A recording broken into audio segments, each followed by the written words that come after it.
If you want to speak, I'll give you some direction. You just need to ask for permission to speak.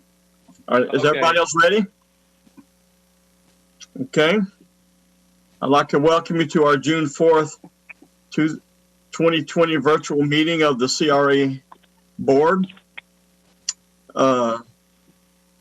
Tonight's meeting participants, I'd like to ask what I normally do in our virtual meetings, that each CRA board member or designated staff member request that you be recognized by me before speaking.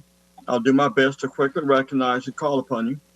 All participants should use the mute function and only unmute yourself when you seek to be recognized to speak. And while you are speaking, please remember this meeting is being broadcast to the public and therefore request that you eliminate any background distractions you may have at your location. Prior to the CR board taking the final action, applicants or members of the public present in the public access here will be recognized to address the board. With that, I call this CRA meeting to order. Could we all begin with the Pledge of Allegiance to the flag? Let's all stand together.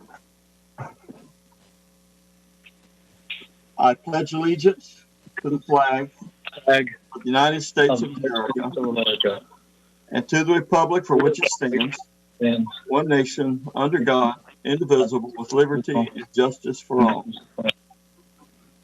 Thank you.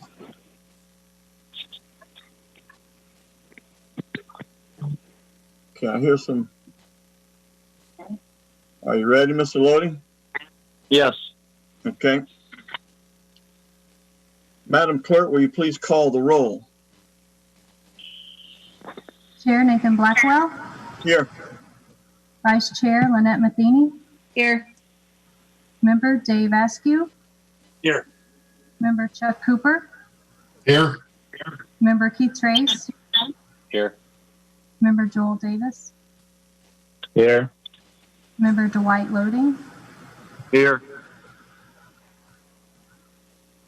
Good. The first or the next item on our agenda is the approval of our May 7, 2020 minutes. Are there any corrections that need to be made? If not, could I have a motion for approving the minutes? So moved. Board member Second. Cooper has moved. Do I have a second? I have a second from board member Trace. Dan, can I just get an aye here? Yes, sir, you can. All in favor, say aye. Aye. Aye. Aye. Any opposed? Thank you, and they carry. At this time, we come to our staff report and update section. We'll begin with item A, Mackinson Building and the buyer counter offer. Mr. Chairman, may I be recognized? Andre, we recognize Andre Anderson. Thank you, Mr. Chairman. If you recall, at our last meeting, or a couple of meetings before, we, let's bring up the PowerPoint real quick. Oops. 1 second, I lost my PowerPoint. Come on. At the last meeting, we made an offer to, an offer was made to the city to purchase the Mackinson building. And in that proposal, there was an offer accepted by the city for $450,000, and the actual expenses that the CRA had incurred to date is $417,026 plus any proposed estimated closing costs. So our total cost would be somewhere in the neighborhood of $425,000, depending on what the final closing amount is. Since that time, the buyer has approached the CRA and asked to consider a 10% reduction from the original offer. And in so doing, we would be accepting an offer that's less than what the expenses that we have incurred to date.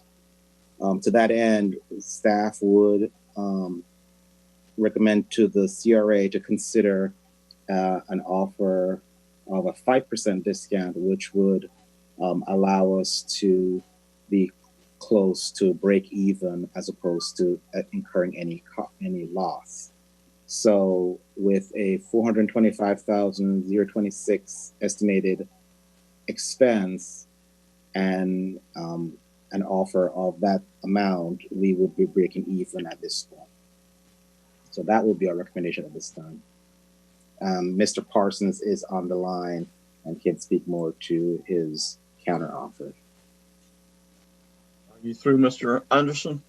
Yes, Mr. Chairman. Mr. Parsons, would you like to speak? Sure. Can y'all hear me? All right. Yes, we hear you fine. Okay. Can you even see me? I can't see myself. So. No, we can't see you, but we can hear you. Okay, I see. All right. It's been a long time since I've been able to speak with y'all. I can't even remember the date of the actual meeting that we were at. This maybe mid-January. And so lots kind of happened since then. And the main thing since then is just COVID-19 and its effect on everything, and just the restaurant environment in general. I made some calls this morning just to kind of get some specifics on the change of, at least for local businesses.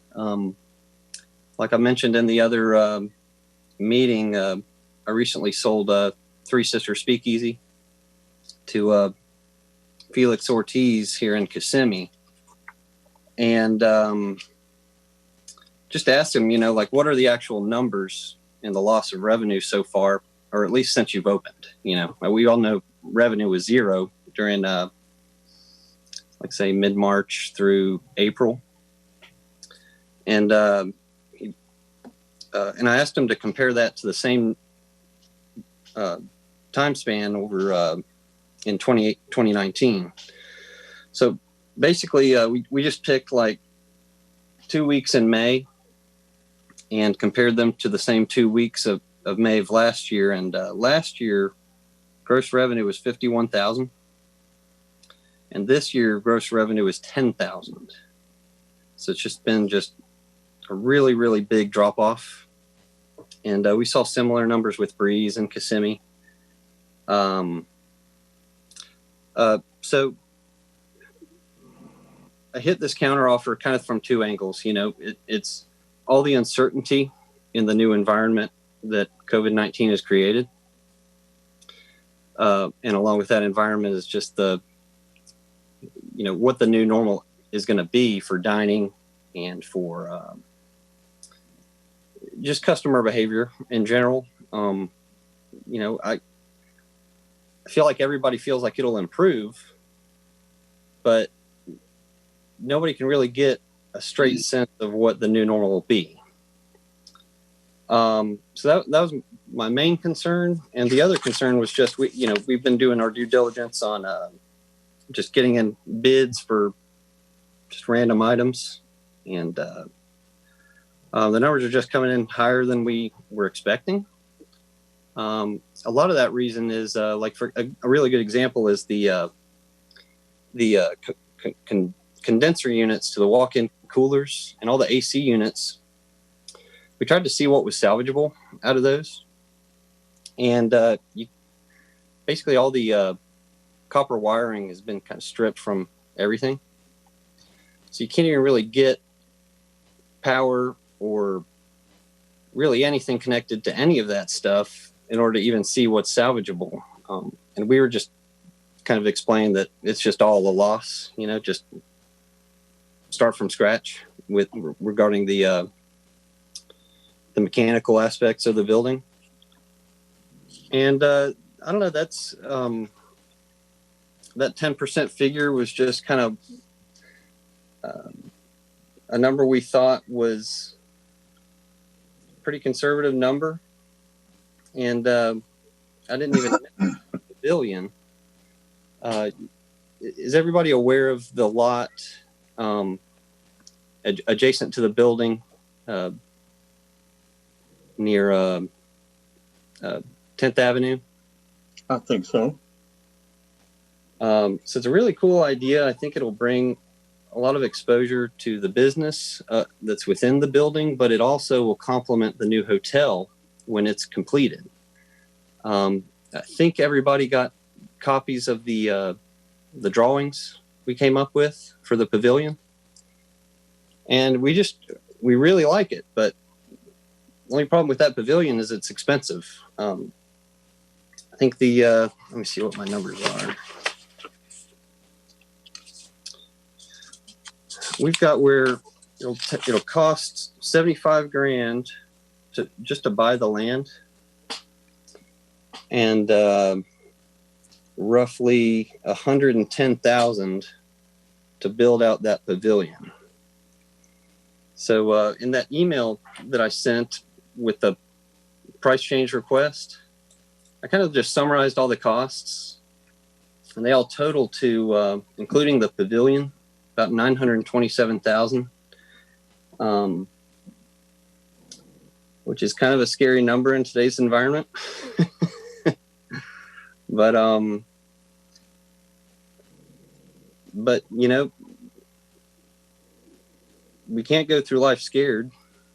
But that was just my whole approach to it, you know. And if anybody wants to ask me any questions about just how we got to these numbers or how we got this far over the past 4 months. Well, if you could hang on just a second. Okay. Is there anyone in the audience or chamber that has, or online that has requested to speak? Madam Clerk? There is not anyone in the chambers, nor did anyone register to speak. Thank you very much. Mr. Mayor, may I just clarify one thing for the discussion? Yes, sir. I'd be glad for you to do that. Thank you. So everybody recalls and understands where we are. We have the CRA has an executed contract with the prospective buyer. This is technically, it's referred to as a counteroffer, what we're talking about, but it's really not a counteroffer. What essentially is being asked of you is to amend that current contract and to reduce the purchase price that's set forth in that contract. The contract has a 45-day due diligence inspection period, which basically the effective date is May 11, so it'll expire towards the end of this month, at which point the buyer will have to make the determination about whether they want to continue with the purchase or terminate the agreement under that due diligence language. So I just want to make sure we clearly understand what we're talking about. We have a contract in place. The contract is executed. The contract's in effect. The contract has the purchase price, which the prospective buyer is now seeking to ask this board to amend and reduce. Thank you. Would anyone on the board like to speak or ask a question? Mr. Askew. So you're saying that we sold it 5% cheaper or 10% cheaper? My request started at 10. I think it's the CRA staff's recommendation for 5. Okay. Thank you, Mayor. I don't mind the 5 thing just because I'm hearing that the roof's having some challenges, and I'm doing a roofing estimate right now, and I've done 5 of them. A roof's pretty expensive, so I'm not too advised. I mean, 5%'s okay with me. 10%, I don't think so, but I don't know. I'm kind of curious how the rest of the CRA. Mr. Trace, would you like to speak? Thank you, Mayor. I'm fine with the 5% as well. I just want to point out something that was noted in the email for Mr. Parsons as well, as they were fine continuing with the same contract timing and construction timing. So I'm fine giving the discount as long as we keep with the same timing that was outlined during the presentation back in January or February. Have anything else?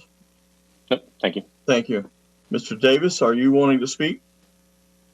I'm here. I would actually go with the 10% on it. That seems reasonable to me. They're jumping into a business environment where they have no clue what's going to happen. There's no guarantee that next week these crazy people don't shut down the economy again, or at some point in the near future. That I don't blame them at all for wanting 10%. He could close on that building, put a bunch of money into construction, close on that building, and the next thing you know, they think it's a good idea to shut everything down again for another 2 months, and he'd be sitting there not making a dime. I wouldn't even do it if I was him. Well, thank you for that encouragement. It's more of a reality check. Does anyone else on the council wish to speak? Mr. Loeding, I see you.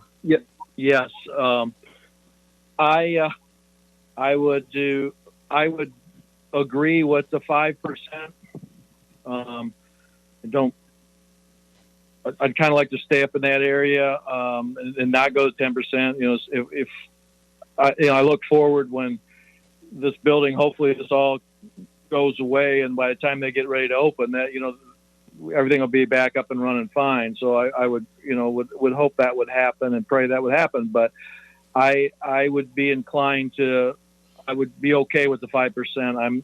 I'm not so game on the 10% myself. So I'm looking at our investment that we have into it, and I think 5% would be fair.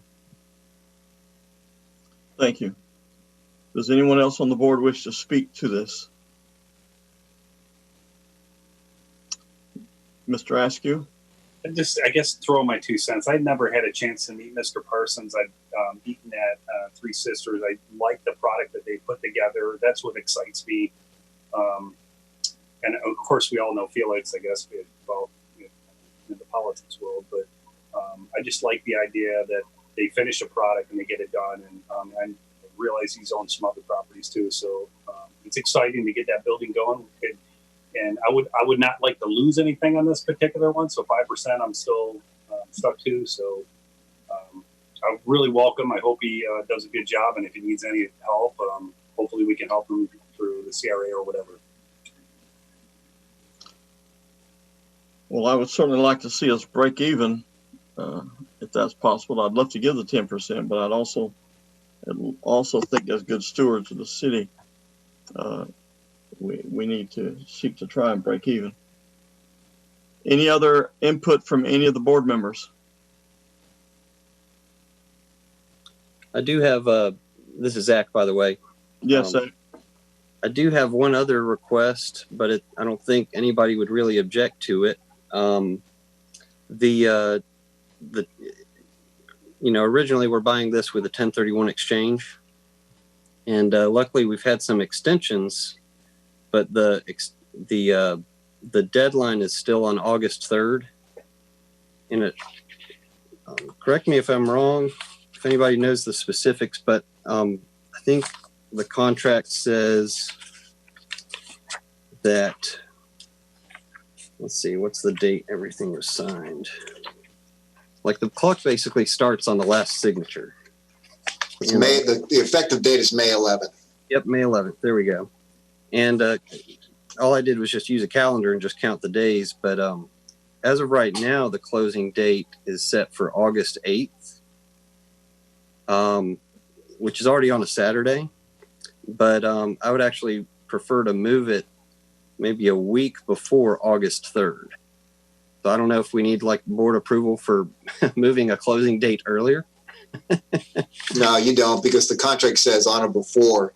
So okay. We can, if the board approves this, we can close this thing on Monday. I got you. All right. Could I entertain a motion?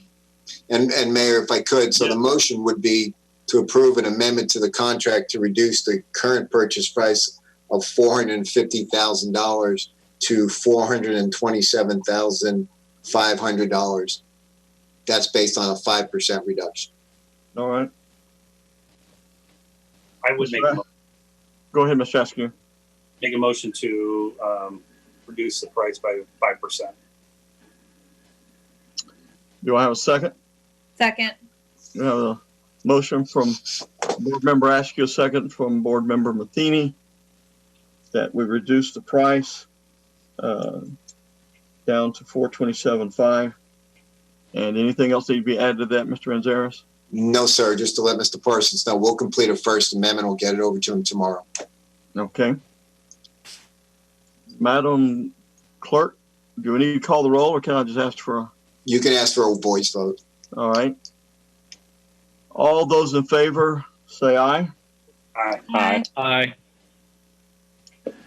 Any opposed? Aye. And we have one opposition. Is that Mr. Davis for clarity? Mr. Davis was opposed. I would be Mr. Cooper, 2. Mr. Cooper, are you opposed too? Yes. Okay, we have Mr. Cooper, Mr. Davis in opposition, and the rest of the board is in favor. Is that correct? Yes, sir. And therefore, Have a 5-2. 5-2 in favor, and it passes. Thank you, Mr. Parsons. Thank you all. Thank you very much. This brings us to our next report, our Medical Arts Campus workshop. Mr. Mayor, may I be recognized? Mr. Anderson, please.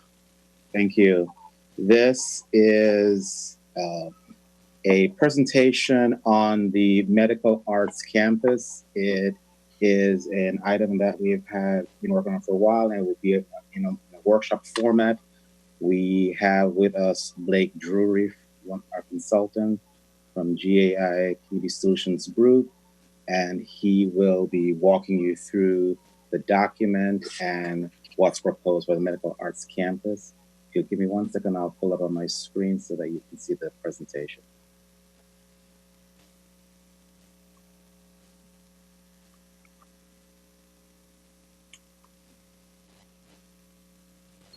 You should now see it on the screen. Okay. Is Mr. Drury going to speak, or are you going to speak first? Mr. Drew will speak from this point. Okay. Can everyone hear me first? Yeah, we can. I think everyone can hear you fine. Wonderful. Thank you all for your time this evening. Want to go through some kind of big ideas for the plan. Hopefully, everyone's had a chance to look through it. I know this isn't the last time that we'll be in front of you on this. So want to use this to introduce it and be able to answer any questions that you might have. So Andre is going to advance the slides. Want to start just by talking about the MAC. You can see it here on the map. It's 240 acres or so. It's centered around the St. Cloud Regional Medical Center. And as we're putting together the plan, this sort of shows some of the things that on a regional scale may affect development, things like the turnpike, the proposed interchanges, the way that access will be improved over time, changes obviously happening with things like Neo City and the county's initiative there being a short distance away. Thinking about the things that are happening downtown, and even to the extent that things going on at Medical City in Lake Nona may be affecting the market for development and medical uses in this location. Next slide, please, Andre. So we also, as part of this, took a more detailed look at the particulars of the campus. Here's just a sort of snapshot that shows kind of the range of building types and conditions that we have in the campus. So it's a very varied place, if you will, going from existing residential uses, shopping centers, large park, the medical center itself, some adjacent medical office buildings, and even some personal storage. So a range of uses, and I think that sort of gives us a hint of what some of the challenges might be in the area in terms of how we think about developing a medical campus, but also respecting the sorts of things that are out there and the way that those might change over time. So Andre, next slide, please. Since we're going to be talking about land use and zoning as an overlay, it's important to recognize the pretty traditional land use controls that are there. So, the future land use that ranges from institutional, both private and public commercial uses, and then you can see this industrial sort of swath through the middle. On the zoning side of things, we have, again, a range that's indicative of the kind of condition of the campus, from professional to industrial to highway business to multifamily. And so, again, I think our challenge is trying to knit together this place to grow it into a more modern medical district. Next slide, Andre. So sort of bridging from the ideas that are in Envision St. Cloud, where that master plan included the MAC as part of the character town, and some of the suggested actions that give us some influence on plan conditions, continuing the downtown revitalization with focus on the public realm. So we'll have a big piece on that. Looking for opportunities to increase density in appropriate locations. Clearly, this is an appropriate location to do that. And so when we get to the density and intensity discussion, you'll see some of those results. And then focusing transportation improvements on bike and pedestrian linkages. Actually, there is a wider transportation connectivity issue that needs to be dealt with within the campus in terms of, the near complete lack of streets that we're looking at connectivity. And when we do that, it's not only for cars and trucks and buses, but also bikes and pedestrians. Next one, Andre. So lots of opportunities in the MAC.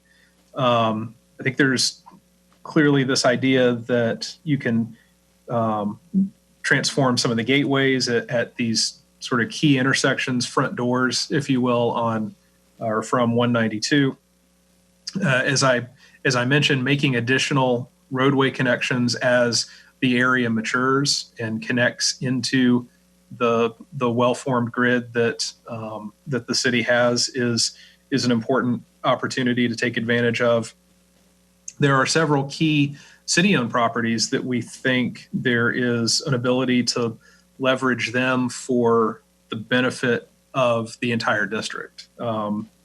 Clearly, opportunities for some master stormwater portions of that may be able to be on city property. That makes the entire district more valuable and more developable. And then I think finally, the idea that we can have an opportunity to expand and intensify the core of the medical use area that you see here on the map around the hospital is an opportunity for us to capitalize on. Andre, if you go to the next one. So just to give some perspective, one of the things as we look across the region is that, having a vision and a master plan and an overlay is not a new thing. In fact, if you look at some of the major hospitals around the region, they all have this similar system of a plan and an overlay that talks about land use and design guidance. So Florida Hospital at the north end of Orlando has their health village that's tied in with a PD plan and a zoning overlay. In Ocoee, Health Central, a more suburban location, they're addressed in CRA Target Area 3 that gives them the flexibility to mix and match uses in the area and deals with some height and intensity issues. And then sort of the major one in Orlando, Orlando Regional, is part of the Downtown South Neighborhood Improvement District, and part of the Downtown South Plan sets up this same sort of system. So the important part of it is when you're thinking about hospitals and the way that they think about their growth, when you're thinking about the way that folks who develop medical uses adjacent to hospitals think about their growth, they're used to working in these places, and these jurisdictions kind of give us some guidance, because one of the things they try to do is make sure that the growth vision that they lay out is consistent for the kind of character of the community. So none of these three are the same, and none of them are like what we're talking about in the MAC in terms of character. So we're trying to fine tune it for the place. So next slide, please, Andre. So the document, if you've had a chance to look at it, is set up in sort of two pieces.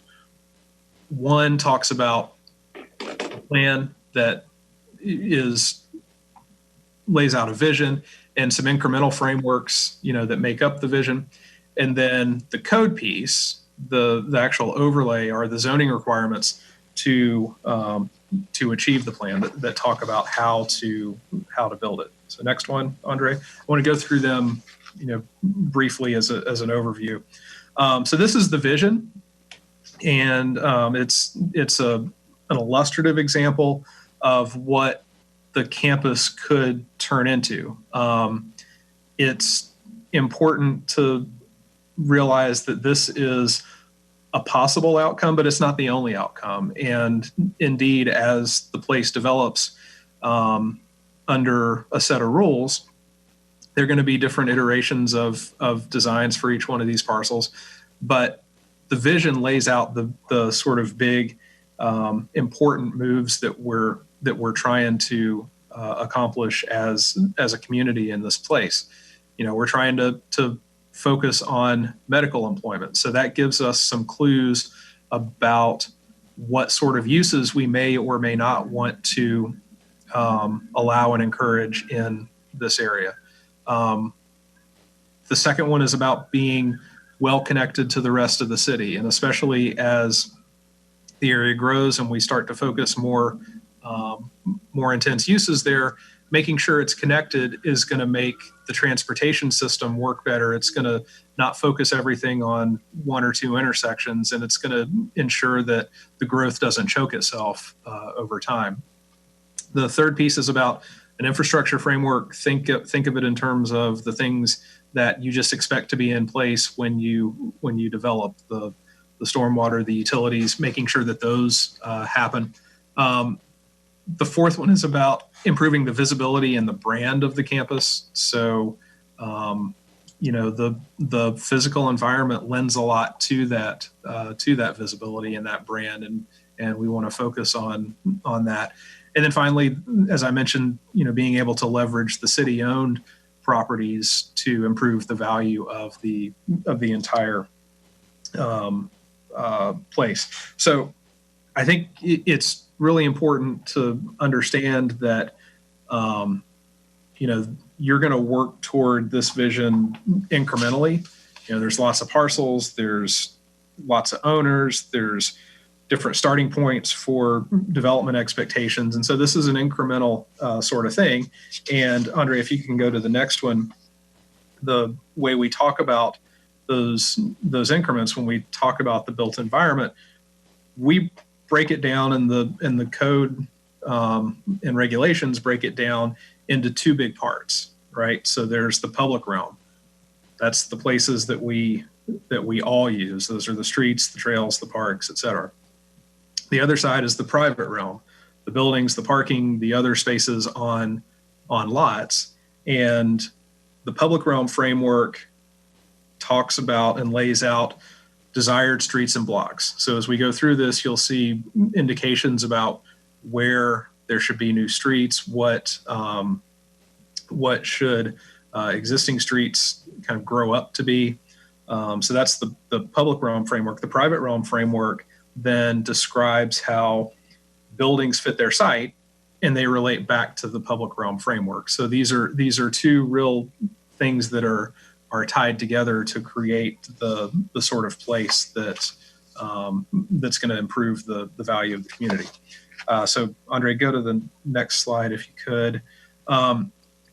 So without going sort of line by line through the code,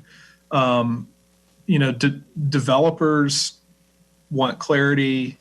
They want to be sure that everybody's following the same rules and that they're working towards some common vision, especially in a place like this that has so many moving pieces and parts.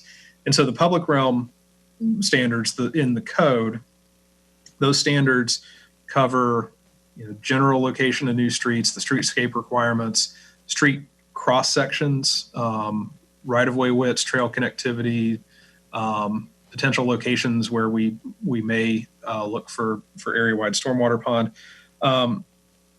I think if you focus on the street sections in here, we very clearly define the location and the design of new streets and the future condition of existing streets, because the streets that we have out there, many of them, don't have curb and gutter. They don't have sidewalks. The rights of way are constrained. And so we go through in some detail looking at the future condition of existing streets, sidewalk, streetscape, and importantly, where we would expect rights of way through development, so that we're setting up a clear expectation about what that public realm is going to be. So Andre, next slide, and this is, I think, the last one. So then the kind of other component to that is the private realm standards that cover land use, density, intensity, building placement, massing, those sorts of things. It's important, I think, to notice that we're especially dealing with architecture and supplemental to the city's current commercial standards. We've got standards for facades, for exterior surface materials, awnings and canopies, parking lot design, screening, required individual park space. So we've in the overlay set up this this condition that really gives the nuts and bolts of land use change management, if you will, to achieve the vision that we talk about in the beginning of the document that has these big ideas about connectivity and uses and parks and streets. So that's an overview of what you have before you, and I'm happy to take any questions that you might have.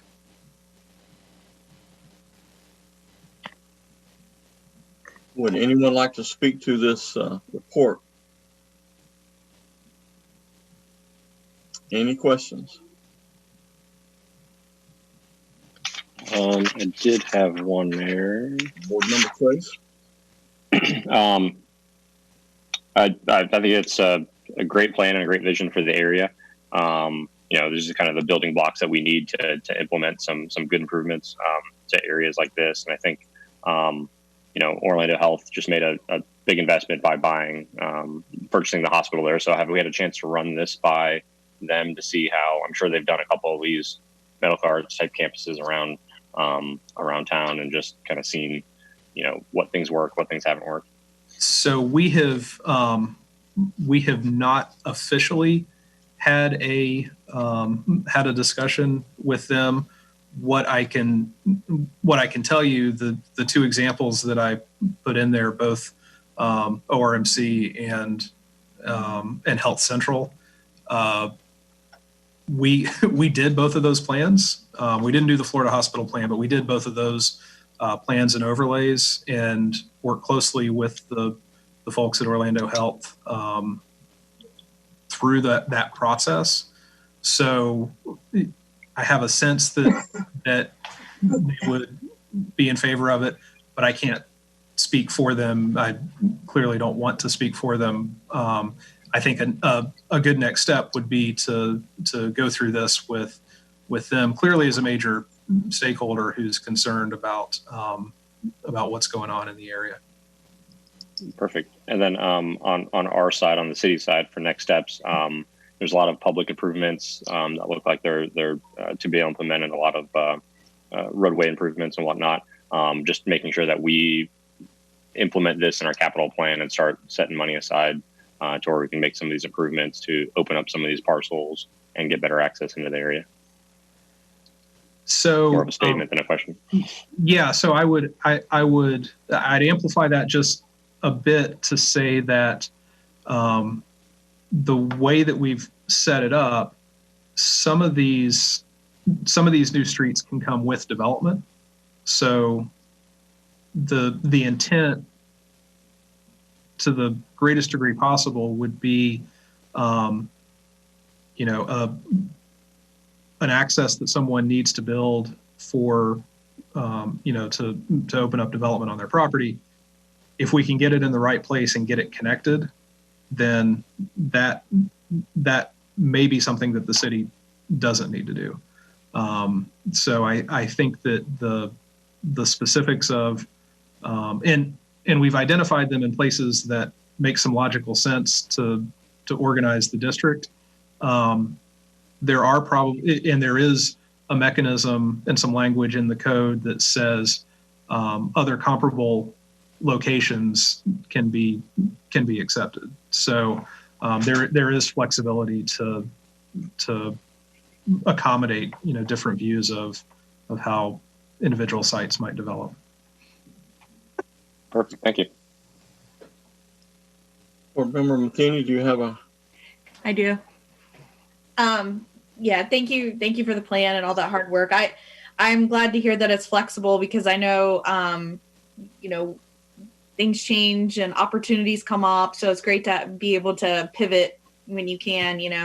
I agree with Board Member Trace on this. A lot of this property is not owned by the city, so it's kind of great to make plans on someone else's property. But as a city, maybe this question is for Andre. Are we incentivizing conformance with this plan? What are we doing to try to get these changes to happen with development and as the campus evolves? Thank you, Ms. Matheny. Yes, the city. These properties are for one within the CRA, so we have those opportunities for development incentives, and then in addition, we have an economic development incentive program, and so properties in this area would also be eligible for those types of incentives. We have not yet exhausted all the opportunities for incentives when it comes to development, but that is a next step for us in addition to what we currently have today. Okay, great. Yeah, it would be wonderful if we could try to push the developers to do it for us with ways we can create approvals and incentives and things like that. That's all I have. Thank you. Would any other board members like to speak or ask a question?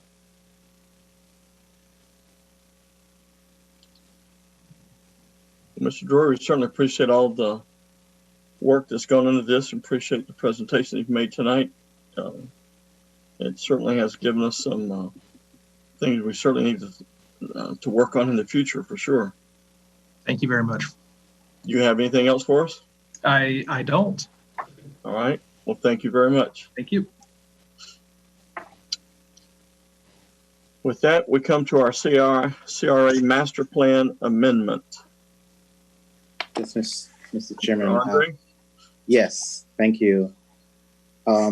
This is an amendment that we are putting forward, given everything that's happened with COVID-19 and just in general, any kind of disaster.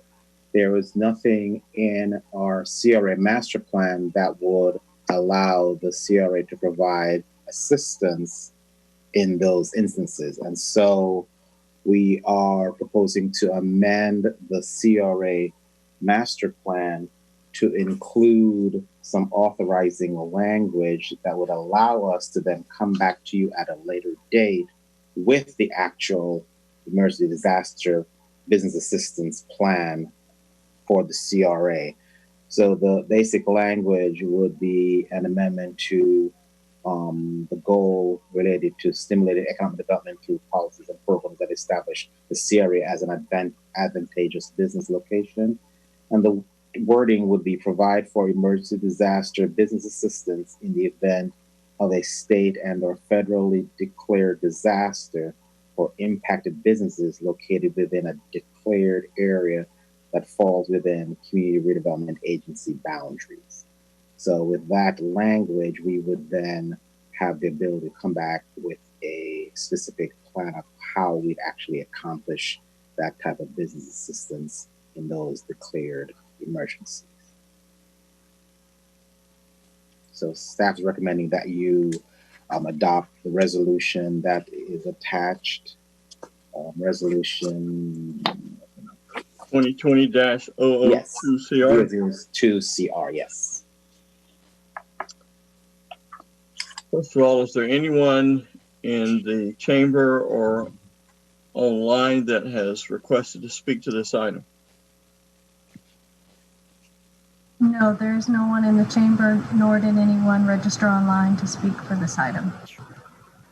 Thank you. Then we'll have discussion and or motion by council regarding the amendment and resolution.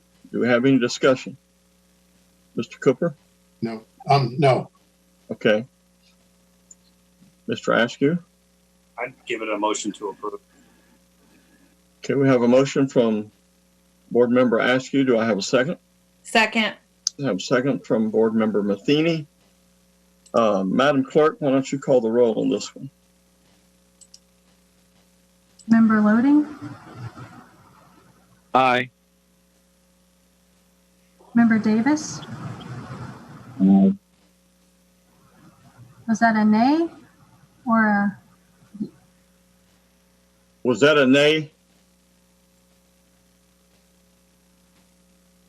I'm sorry, from who? From me?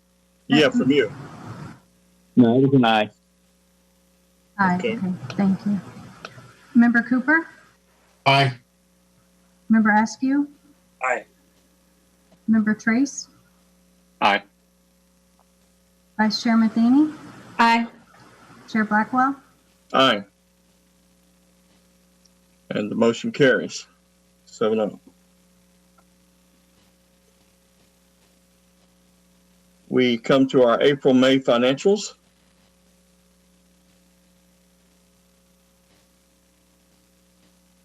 And who will be presenting that? Mr. Chairman, I will, Andre Anderson. Mr. Anderson? This is an item that we typically bring forward just to talk about the expenditures to date. Let me pull it up real quick. Let's do that.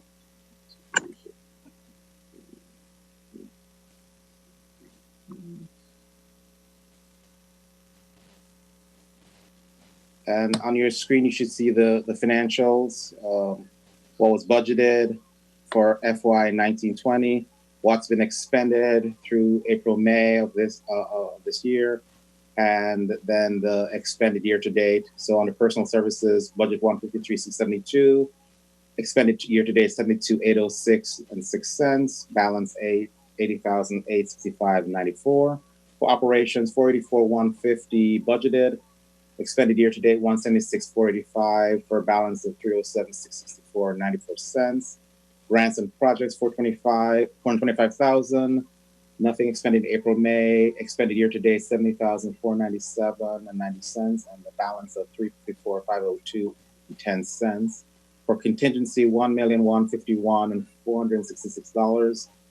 And expended April, May, nothing. Expended year to date, zero. They still have a contingency balance of $1,151,466. Intergovernment transfer, $150,000 was budgeted, and nothing was expended in April, May. It was expended year to date, the total amount with a zero balance for intergovernment transfer. And you'll see the totals at the bottom. Budgeted $2,364,288. Expended year to date $469,789.02, with a balance of $1,894,498.98. That concludes the financials report. You have anything else for us?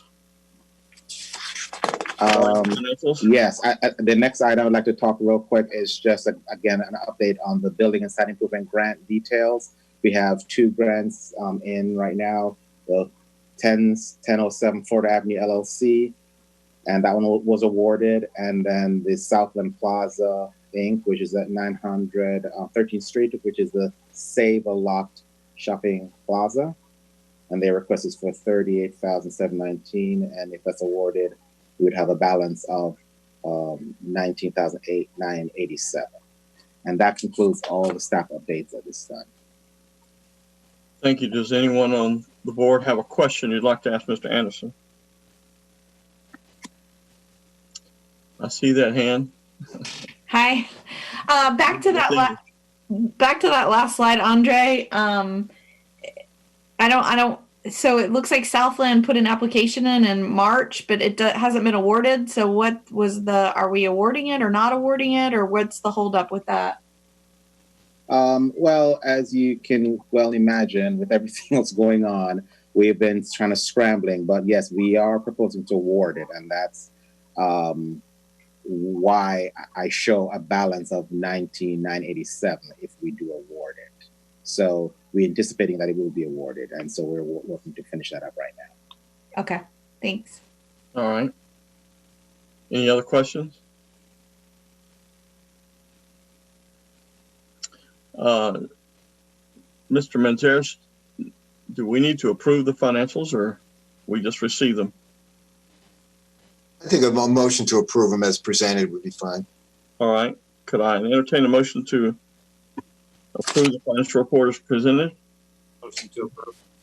Thank you, Mr. Askew. We have a motion. We have a second. Second. A second from Mr. Cooper. And all in favor, say aye. Aye. Aye. Aye. Is there any opposed? And it carries 7-0. Thank you. This brings us to our member update. Mr. Loeding, do you have anything to share with us today? No, I'm good. Mr. Davis? No. Mr. Askew? No, I'm good. Thank you, Mayor. Mr. Cooper? No, I'm fine. Thank you. Mr. Trace? I'm good. Thank you. Ms. Matheny? No, I'm good. Thank you. Is there any other items that need to come before us under the member update item? Is there anyone in the chamber or online that would like to speak at this point in the public, Madam Clerk? There is no one in the chambers, nor did anyone register to speak for any of the other items. Thank you. Have I overlooked anything, anybody? No, but Mr. Mayor, I have one quick comment if I could. Yes, sir. Thank you. So I sent an email to the council just earlier tonight, and I wanted to make sure that Mr. Loeding, Mr. Davis were aware of it, and I think Jessie will be able to send it over to you. As the council knows, council members know, annually they're required to do ethics training, which is about 4 hours of training. It has to be done by July 1st. Typically, we have done that. We've either done it through recordings or we've done a live presentation. Recently, the League of Cities University announced a virtual program that you could register for. That's going to occur on June 18th, so that you can get all the training. And so we would suggest that may be an easier way to get it done. And take a look at that email that I sent you, and the one, and Mr. Davis, and Mr. Loeding, the one that Jessie will send you, because as CRA board members this year, you are required to do the same ethics training as the council, and you will report that on your financial form. So take a look at it. If you have any questions, give me a call. The League of Cities does a very good job of actually presenting it to their programs on several occasions.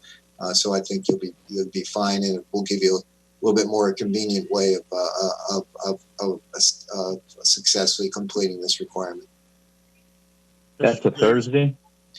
That is a Thursday. I've contacted the league to see if they can either record it for rebroadcast, which I think they probably will.